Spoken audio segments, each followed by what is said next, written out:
think it's recording. Yeah, it says it's recording. I have to wear glasses, I think. I mean, yeah, I can't so see. sad. I know. I've So we've reached lost. that point. Oh my God. How are you doing? I'm good, actually. This is when I'm at my best, frankly. I'm needed. Thank you so much for agreeing to do this and for allowing me to record and share with our followers. And Absolutely, I'm excited.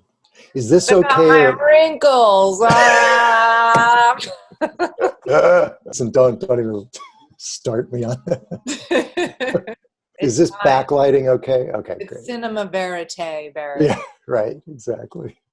So how are people coping? I mean, there's so much fear and anxiety, and for me, what I'm finding really difficult are, as a person who feels like, okay, I have agency in my life and I have, authority in my house and at work. And um, what I'm noticing is that this whole experience brings up such a crazy feeling of powerlessness, um, and because it's not something that I'm personally used to feeling, I'm not noticing the ways in which, like, I'm getting tense, or it's almost like I don't want to, it's like I find myself not creating enough space to really just feel what's going on and to talk about it. It's like almost like a reaction to not having control. You just sort of, I don't know, I'm a specialist in denial. So How's that working for you now? not that well. Yeah, it's hard Not to that deny. well. Yeah. Look, I think everybody shares that initial reaction. The reactions are going to be different depending on your personality. When I hit a crisis, I immediately get really angry and really depressed. That's just my go-to. For someone else, it might be fear or something else. But what I found was that as soon as I turned the corner and started to realize that people needed me, I began to give more. And I think that's a key to recovering and dealing with the crisis, which is human beings are at their best when there's an outflow of positive energy rather than when they're looking for some sort of comfort or reassurance from the outside world, because we experience ourselves as having something to give when we're giving. Mm-hmm. And what I found was that the more I gave to my patients in response to their questions, the more able I was, in fact, it happened really quickly over about 3 days, Mm-hmm. I was able to articulate an entire 3-point program for dealing with the crisis, which I've found to be pretty much universally applicable. It's simple, but it's kind of like guideposts that you can hold on to in the midst of so much uncertainty and so much fear and such a radical change in our lifestyle over such a short period of time. Can you share it? Yeah, no, I'm not. Sorry, I'm keeping it for my $29.99 special on the.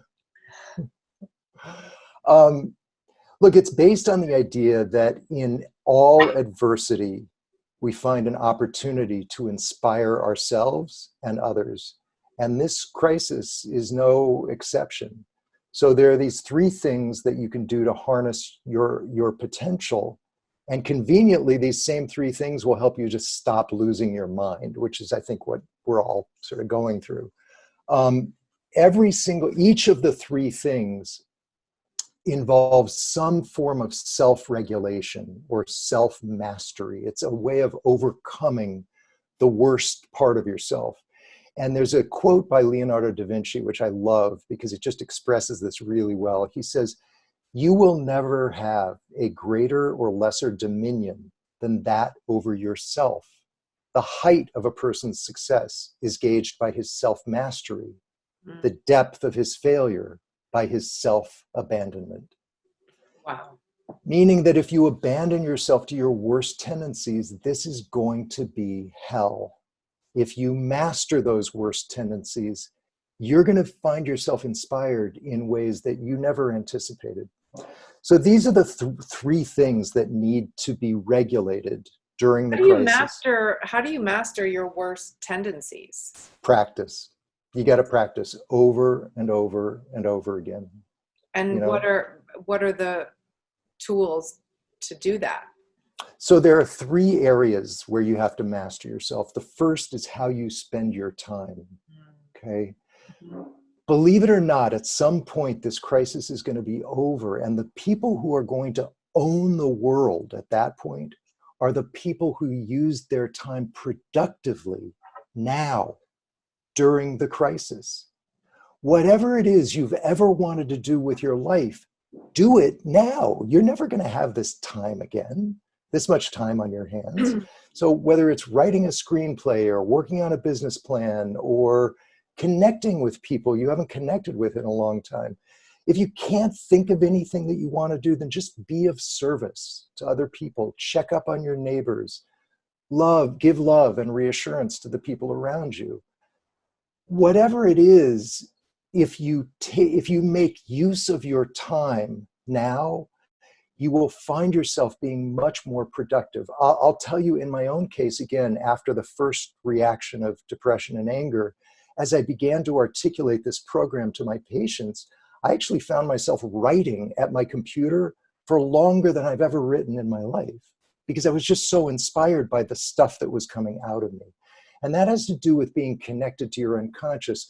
The more you create time to be productive, the more your unconscious responds and brings up energy and ideas that you wouldn't otherwise be in touch with.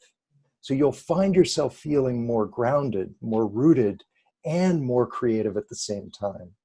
So that's the first one, which is use your time productively. The second thing is regulate your thoughts. You have to regulate what you allow and disallow in your mind.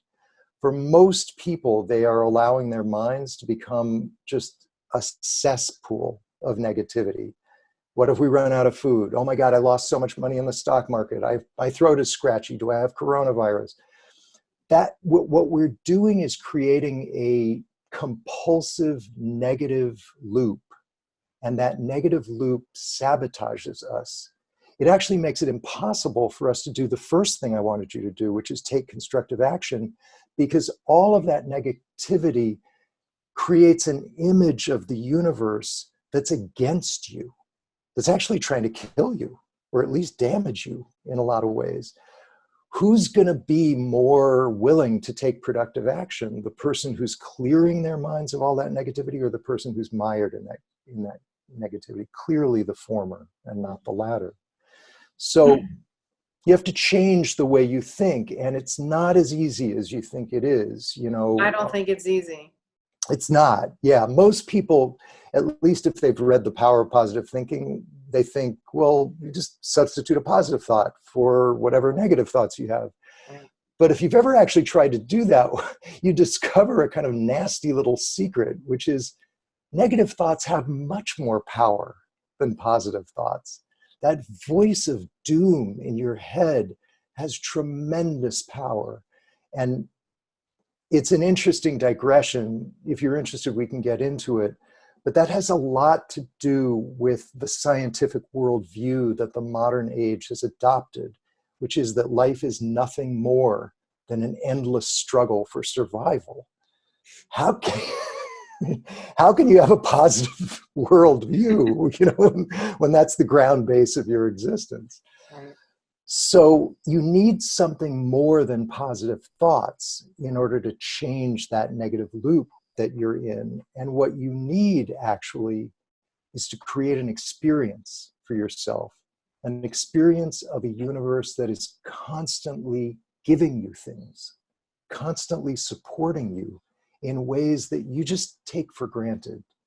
And the weird thing is that you don't have to actually believe that there's something greater than you giving you things. I learned this tool when I was an atheist, and I have taught it to many, many skeptics. It's effective because it actually goes beyond what you believe into the realm of experience. If you can actually experience something greater than you giving you things, then you can relax and your mind can stop spinning with all the negativity. How So do you just, experience that? well, I'll give you the tool. But to use the tool, you have to kind of think in advance of some things that you're grateful for. Okay. So I'll tell you the things that I think of. The fact that we all see and hear and touch and smell, and simultaneously our brain and nervous system processes all of the information that we're receiving, and not only processes it, but organizes it into a coherent, organized view of the world. To me, that's a miracle. I mean, the human brain is the most complex organism in the entire universe. It's a miracle that it works the way it does. We don't even completely understand how it works.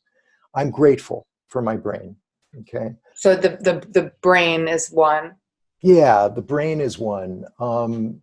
The fact that there's incredible beauty to the world, you know, the fact that in Los Angeles we can see the Pacific Ocean, we can see snow-capped mountains, the stars at night.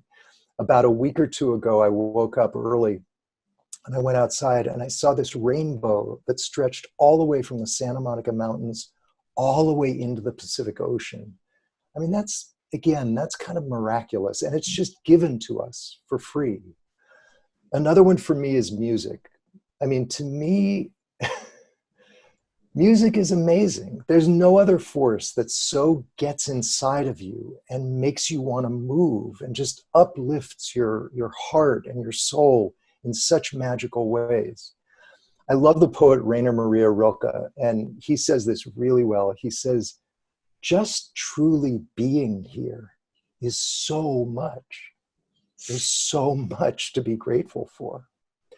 So once you've thought of a few things to be grateful for, then you can use the tool. And again, to remind you, this is the tool to use when you're in that negative loop of worrying, complaining, judging yourself or others, all forms of negative thought. This is the tool that works to dispel that. So close your eyes and just start by recounting specific things that you're grateful for. Internally? Internally. And don't worry if it's a slight struggle to come up with new things. That's part of the tool. We're making your mind work in new ways. Now, keep coming up with new things, but see if you can gradually get the feeling that there's much more to appreciate than you're usually aware of. There's goodness out there. That's step one. Now, step two is feel your heart soften and open up, just like a flower unfolding to receive the light and warmth of the sun. Let the specific things that you're grateful for gradually fade away. And instead, sense the presence of a mysterious source that's giving you all of those things. You don't have to have a name for it or even understand what it is. You just have to feel it and receive what it's giving to you. Step three, feel that unknowable source of goodness draw near to you. Feel its presence, very close and intimate, like a soft breath on your cheek. And feel your heart melting with thankfulness. And as a final step, just mark this moment in the back of your mind. This source of goodness is always with me. Even when I'm no longer aware of it, it is aware of me and giving to me boundlessly.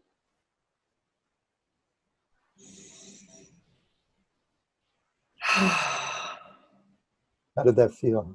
Really good. Really good. Can you see how that actually dispels negative thinking? Because you are, in a sense, kind of embraced by something greater than you. So even if bad things are happening, you don't have to go negative about it, because there's this countervailing goodness surrounding you. And it's a good way to stay out of the hypothetical. Totally. This is actually the most unhypothetical tool, because we're actually creating an experience that's very real, but that most people lose touch with, especially in times like this. I would think it would be very hard to be a true atheist right now. I mean, I don't know what I am, but I believe in something. You know, I feel like a spiritual person, and I do believe that I do believe that the universe has reasons behind things, and so I can believe in that. You know, I can believe in the myriad of silver linings that are coming out of such a stressful, grief-filled time. Yeah. But I would think if you didn't believe that at all, that it would be even harder. Do you have patients that don't believe in God at all or anything Oh spiritual? yeah. Yeah. What do you how do you help them? I tell them, believe whatever you want. I'm not here to convert you or make you believe anything that you don't want to believe. But I do want you to have an experience that you've probably had before, but haven't labeled it the way I'm labeling it, as Right. something greater than yourself. It might have taken place camping alone out under the stars. It might have happened when you fell in love for the first time. You know, it could happen under even sort of trivial circumstances, just hearing a piece of music and driving on the freeway. There are moments where unmistakably there's something bigger than ourselves. And it's really beyond words. So if you object to that language, put it in your own language. But there's something greater than ourselves that's gracing our existence. And that's why I don't really engage on the level of belief. I think people should believe whatever they want to believe. But my job as a therapist is to give them an actual experience that expands their awareness and that is the antidote to all of that negative thinking that pounds through our day, all day, every day. Yeah. So again, to practice mastery during this period, you have to control the way you spend your time, and you have to control what you think about. The third element is, and this is often the hardest for people, is you have to control how much media you consume. Yeah. Most people are just binging on media. Don't get me wrong, it's okay to stay informed, but staying informed takes 5 minutes. For the rest of the day, there should be a news blackout. And the reason for that is that the media wants you to coming back over and over and over again. And they make everything appear as if it's breaking news, which is really just code for vital information that you need in order to save your life. Okay? The truth is, you already know everything you need to know. And if there's something new, again, 5 minutes in the morning or in the afternoon will do it for you. A patient of mine, when I explained this to him, he said, yeah, yesterday I found out that the taxi cab drivers in New York are all, going out of business. And I realized, like, I don't really need to know that unless I'm a cab driver. And if I'm a cab driver, I already know it. I'm out of business, and yet we're glued to these things as if they are our lifeblood. So restrain yourself. If you stop checking media so frequently, you have much, much more time at your disposal that you can use productively to write that screenplay or whatever it is that you want to do. There's another great quote on self-mastery by the founder of Taoism. His name is Lao Tzu. He said, "He who conquers others is strong, but he who conquers himself is mighty." It's a higher good to be able to control yourself than anything else. And by conquering yourself, you mean, sort of having the force to diminish the parts of you that are the most base parts, or the parts that are generating the negative thought. Exactly. It means that. So you are taking control over your own worst tendencies. We all have bad tendencies inside of us. But you're also taking charge away from the external authority figures that we invest with so much authority. No news means you're the authority figure, not the talking head. Mm-hmm. Making your own schedule means you're in charge of your productivity rather than other people or rather than your worst impulses. Regulating your mind means I'm not part of the herd mentality. I don't have to panic with the mob. After all, it's your mind. You don't have to panic if you don't want to. And the people who practice this during the crisis are going to find that when the crisis finally ends, they're going to have more control over themselves than they've ever had before. Because if you can do it under these circumstances where it's really difficult, think of how much easier it'll be when things start to normalize. And on a more sort of tactical level, like for those of us who are living in close quarters with people, there's, and it's funny because there are always family dynamics and stuff happening, but normally you have like a escape hatch or like a valve to let off steam, and we don't have those, right? We're all inside. So what are the best tactics for sort of, I'm trying to just, when I feel I'm in the kitchen and I'm like late for a Zoom call or something and I'm trying to finish lunch or like prep something, it's a whole different kind of stress and a whole different kind of busyness. And there have been moments where I found myself getting more irritated than I generally would. Yeah. I imagine because of how unusual and stressful the circumstances are, et cetera. But what are those things that we can implement in the moment? And then to sort of, get back in ourselves. And then what are some of the tactics to exploring and unpacking what might be underneath those things, that we want to lash out or, we are yelling at our kid or whatever?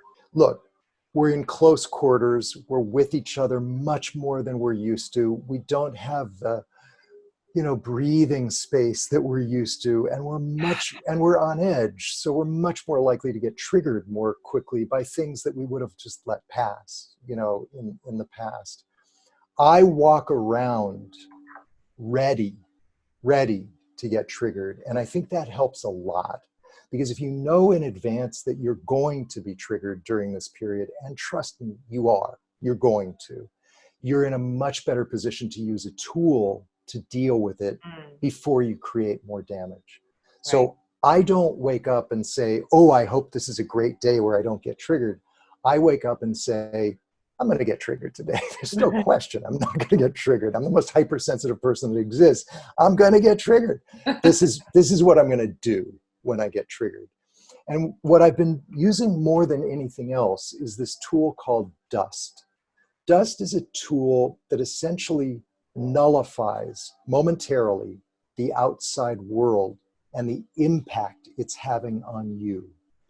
What it really does on a deeper level is it deals with the fact that we constantly, human beings constantly want the outside world to be easier than it actually is, more validating, softer, more reassuring than it is.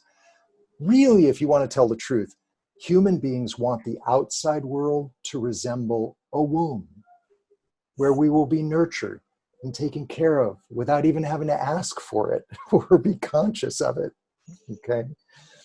And obviously, that ain't gonna happen. That is gonna happen under the best of circumstances, but it's certainly not gonna happen under these circumstances. So what I do the moment I get triggered is I cover everything and everyone in the outside world, in my immediate circumstances, with a thick layer of dust, okay? What that does is it renders the outside world non-emanating. Light is a symbol for what we want from the outside world, and dust says, I'm not going to receive that. I'm not receiving it now, okay?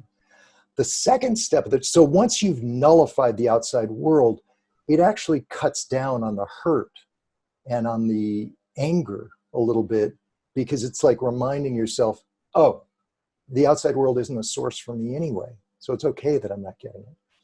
The second step of the tool is even more important, which is that inside of you, you imagine that there's a fountain of infinite light inside of you. And all you want to do is light up the outside world with that light, which may find its way into behavior or may not. It may just be an image that you carry around with you. But as I said earlier, human beings are at their best. They feel more potent when they're in a giving, outflowing posture rather than reacting to the outside world. So what that tool does is it downgrades the importance of the outside world as a source for you, and it relocates that source inside of you and allows you to put out more.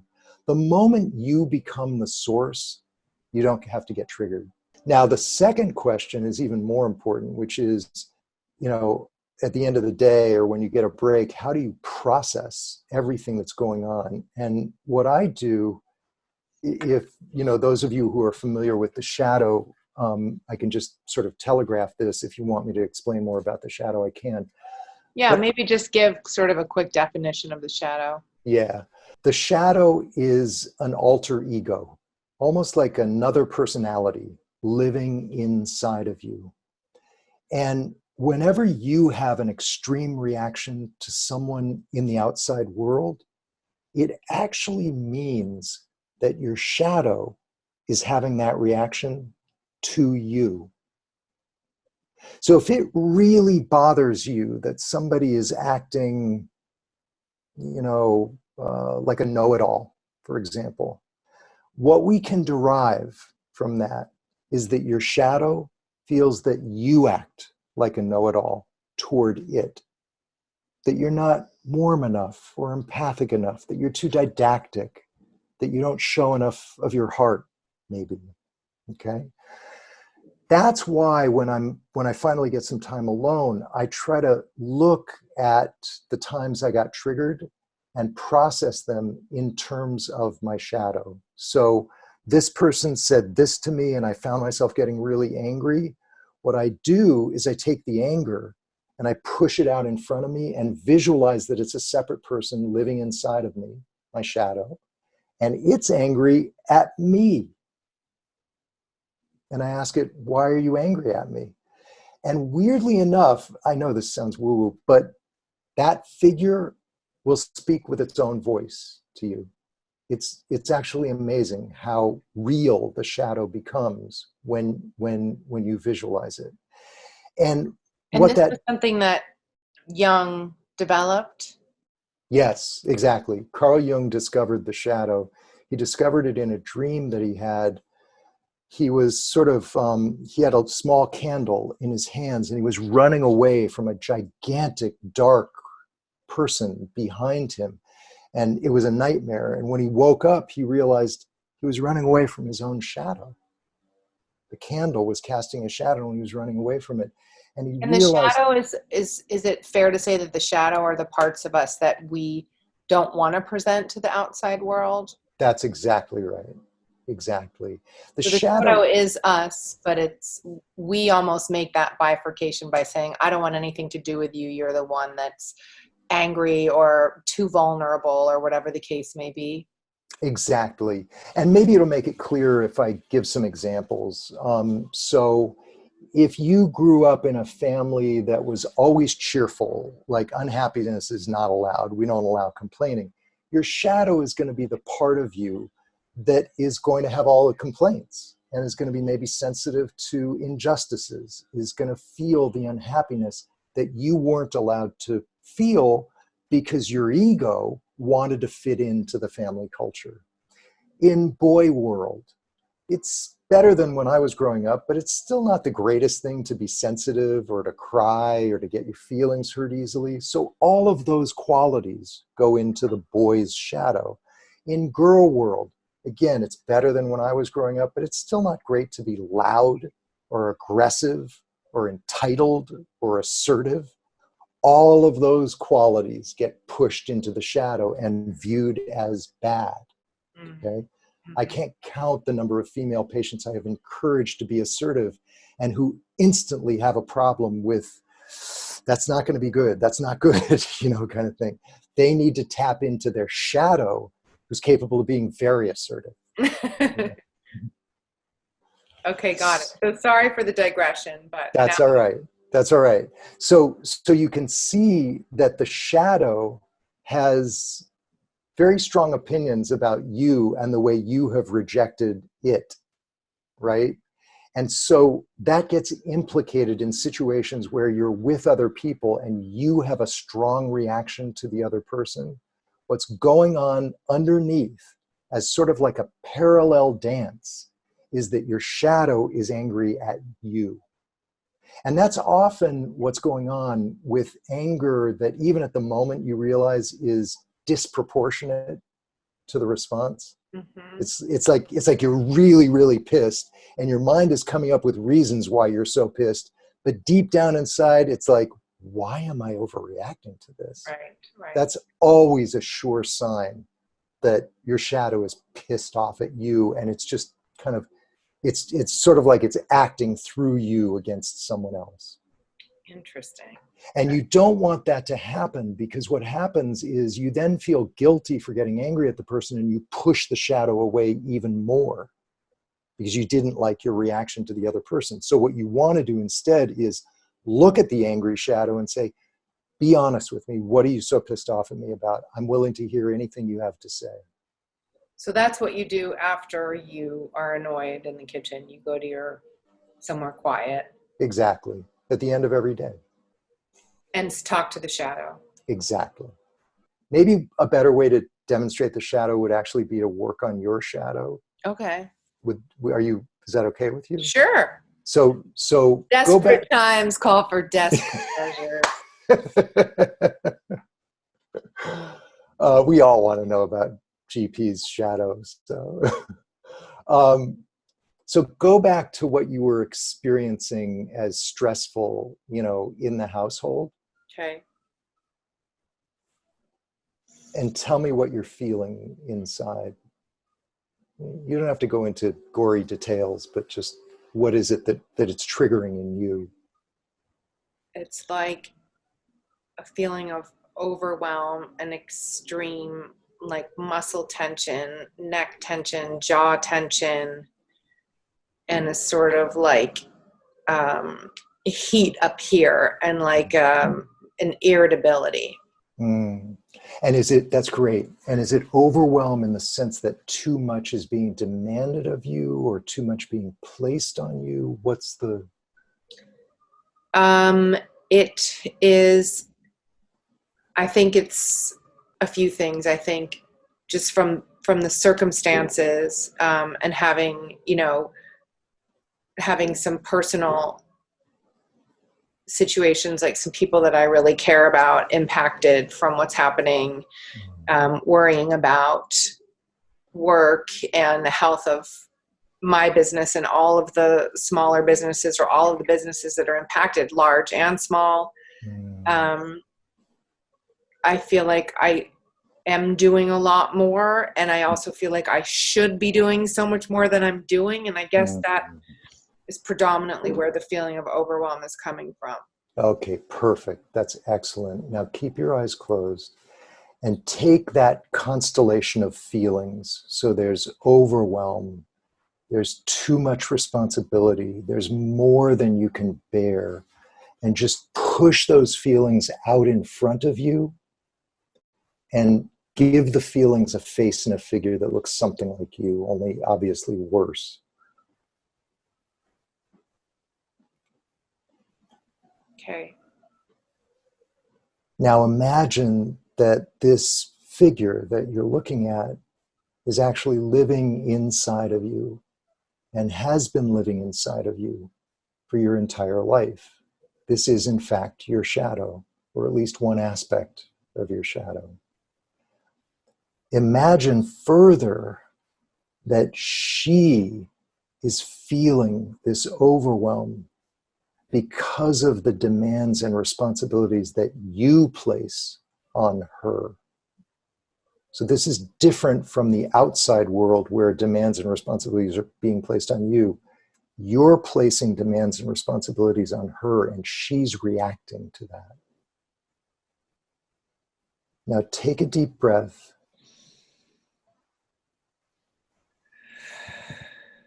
And just apologize to her for stressing her out so much. And see how she reacts to that. Oh, she's really stressed out. Yeah. Empathize with her and take responsibility for the fact that probably for most of your life together, you've been stressing her out. You've been asking the impossible of her, asking her to perform beyond any human capability. She feels like she's calming down. Good. Ask her if there's anything that you need to pay attention to next time this starts up as kind of like a warning sign. Is there, or to put it another way, moving forward, is there anything that she wants you to do or to refrain from doing before it gets to this point as a preventive measure? She says, like, I'm not looking after myself. Like, I'm not looking after us. Like, I'm not breathing and I'm not processing through stuff, is what she's saying. Like, I'm not using my voice and I'm not, like, I don't want to admit that I am under so much stress. And that's causing a whole extra layer of it. Now ask her if there's something concrete and consistent that you can do to stop that, to prevent that from happening moving forward. She says, like, feel things as you're feeling them and express. And she's showing me, like, you know, like, it sounds ridiculous, but like yelling into a pillow or yelling outside or something. So, in other words, discharging the emotions in like a harmful way, in a harmless way. Yeah. Right. So, do you understand this? I think this is a good demonstration for people to watch because they can see now what the shadow really is. You know, it's something that is going to come up in times of stress, but it's going to come up vis-a-vis the outside world. And the only way to really heal it is to envision it as part of your inner world. So, you know, I think you and I have talked about this, but I don't mean to be insulting, but you're an egotist. In other words, your ego believes that it can handle all kinds of things that it actually can't handle. They're actually too much for it. Yeah. So you don't look or act like an egotist, but you are vis-a-vis your shadow. Right. Your shadow is the part of you that actually feels the pressure to live up to a standard that is actually inhuman. Okay. Yeah. Which means that your shadow is essential to your mental and physical health because she knows the limits better than you do. Yeah. Your ego will say, I can do that. Give me 10 more things to do, you know, kind of thing. Whereas your shadow is sitting there, what the fuck is she doing? I'm already falling apart. Okay. So just at a minimum, it's really good to check in with the shadow, you know, 2 or 3 times a day, maybe with each meal or, you know, whatever. I have not been doing that at all. Again, like a sign of overwhelm, because I'm usually good at that. Yeah. This is the time, because we're under so much pressure, where you actually want to increase the shadow work. You know, it's what Gandhi said when his assistant came to him one day and said, oh my God, look at the schedule you have for today. And Gandhi looked at the schedule and he said, I better meditate for twice as long. Is your book, The Tools, available on Audible? Or Yes. if we can't go to the bookstore and Amazon is... Yes, absolutely. Yes, it's on Kindle and Audible, and so is Coming Alive. Okay. Can you just talk a little bit about The Tools quickly? Because I think right now it's such practical, amazing information for basically coping through anything. Sure. Yeah, The Tools, my co-author Phil Stutz and I wrote The Tools because we were experiencing 4 very, very common problems over and over and over again with our patients. So they were coming to us with 4 very basic problems. And so we decided to write the book and organize the tools that we give around those problems. So a tool, just for those of you who don't know anything about it, is exactly like what Gwyneth and I just did. It's a procedure. It sometimes involves visualization that shifts something energetically inside of you in a situation where you have commonly had a problem. Mm-hmm. So one of the tools in the book gives you the courage and the stamina to tackle things that you're avoiding, okay? You feel the avoidance, but then you use the tool and it blasts through the avoidance. Another one of the tools allows you to get over those hurts and injuries where we get into the unfairness of what has happened to us and we get stuck, so that like 3 a.m, we're still railing against the person who did something bad, to us. It's a maze-like state of mind where you're just going over the same things over and over and over again, and the tool lifts you out of that. And so on and so forth. The Grateful Flow, which is what I presented earlier, is another tool in that book. So I pretty much guarantee you that all readers will identify with at least 2 of the problems. I have all 4 of the problems. So do I. It's very helpful to me. And it also just explains our philosophy of psychotherapy and, frankly, of spirituality. It's a very practical kind of spirituality that works and that is about working to increase the spirit inside of you, not waiting for it to just simply, descend upon you. Right. Right. Accountability in your own growth and responsibility. Exactly. I can't recommend it enough. In fact, I'm going to reread it tonight. Thank you. Reread it with your shadow. I will. Barry, thank you so much for this. Oh, thanks for the opportunity. I always enjoy talking to you. And I'll call you back with all my problems tomorrow. I'll be here. Okay. Thank you. Take good care.